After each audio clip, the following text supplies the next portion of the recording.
So now let's deal with the extremely violent kind of crime that uses explosives.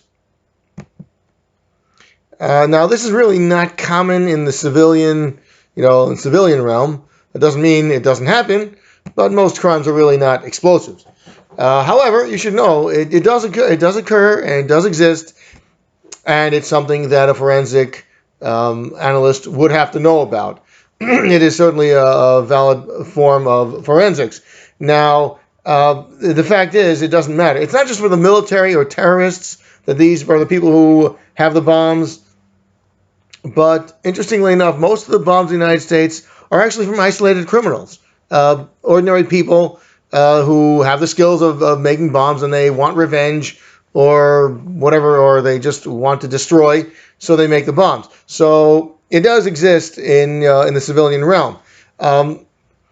The fact is, forensic techniques are used in military activities as well. So again, the knowledge of forensics does include explosions and bombings regarding political and terrorist activities as well. It's not just a civilian study. The military, they have to have their own forensic techniques when they want to analyze or understand what happens, even using explosions. And the fact is, military crime scenes do exist, and these are interesting in that they have their own set of protocols because they have to sometimes collect evidence under fire. So they have their own problems. We're not going to deal with specific military crime scenes, but the point is that crimes with explosives are relevant to people who want to study forensics or want to go into the forensics field. So we have to know, what is an explosion? What causes it? It is a very rapid oxidation, a burning that produces a lot of gas quickly. This sudden expansion of gases creates a shockwave. This is the blast of the explosion. Sometimes people, they put shrapnel, pieces of metal, like what's common is, let's say, a bag of nails, so that the metal, the shrapnel, shoots out and destroys a lot more than just a blast will do. This usually occurs faster than the oxygen in the air, which is why most of these explosions do not really happen just by burning something. It happens where the fuel itself contains some kind of oxygen, some kind of oxidation agent, an oxidizer, so that the reaction will be very quick and very powerful. There are low explosives and high explosives. Gunpowder is an example of a low explosive. This is what it's made of: 75% saltpeter, 50% carbon, usually in the form of charcoal, and 10% of sulfur.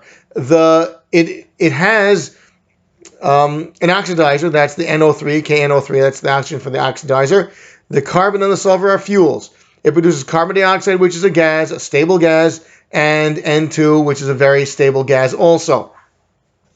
So it produces a lot of gas very quickly. This blasts things out, and gunpowder, we know, propels bullets. If it's in a barrel of a gun, it'll propel the bullet by this sudden expansion of gas.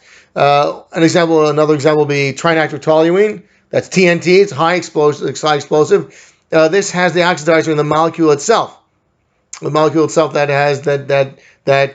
reacts has the nitration agent in it itself. It's called trinitrotoluene. The nitro part is the oxidizer. It produces carbon monoxide, H2N2. Again, these are gases. N2 is an especially stable gas. It produces a lot of these gases very quickly, and this is what makes the blast of the explosion. The gunpowder has the oxidizer, not with a fuel, but this trinitrotoluene, a high explosive, has the oxidizer, the nitrate, in the molecule itself. In both, they produce N2, a very stable gas.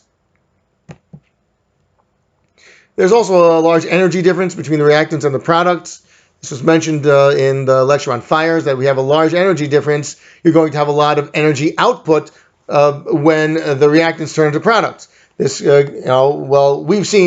know that it produces a lot of force in the form of high pressure a high pressure shock wave. That's the blast. But it also produces a lot of heat because of this large energy difference. The gaseous products, they go at a high speed. They're produced very quickly, and they move out at a high pressure and a high speed, even faster than the speed of sound for high explosives. This creates a shock wave of highly compressed air and really damages everything around it. This is the danger of the high explosion. This danger of the explosion, and the danger caused by the high explosive or even the low explosive produces this blast. You can also have explosives from a liquid rapidly expanding to a gas, like liquid helium suddenly being released.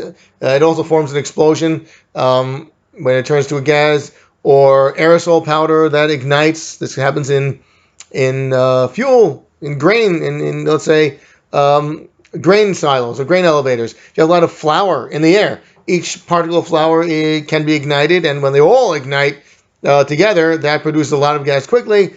This is usually accidental, but not used that's not used in criminal activity. It does produce a blast from a lot of ignition, but this is not, or from a lot of expansion of the liquid, but it's not criminal activity, so we're not going to go into that. As mentioned, low explosive and high explosive, they're two different kinds. The difference is in the speed of the pressure wave, the velocity of the pressure wave.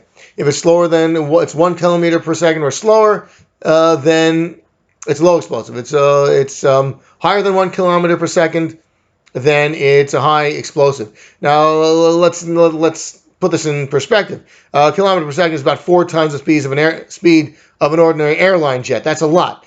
So this actually has a speed of the reaction. The speed of the reaction would be can be and is studied. It's the speed of the reaction, because as it reacts, it produces more gas, and we check the speed of this reaction, the deflagration.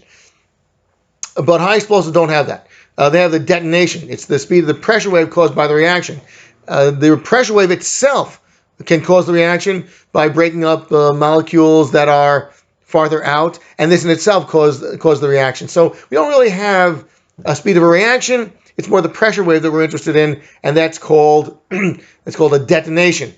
Okay, that's the speed of the pressure wave caused by the reaction, but again, it's the pressure wave itself rather than the speed as the reaction, the speed of the reaction itself.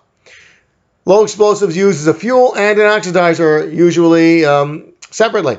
The carbon and, in this case, nitrate, which is a typical scheme for a low explosive to happen.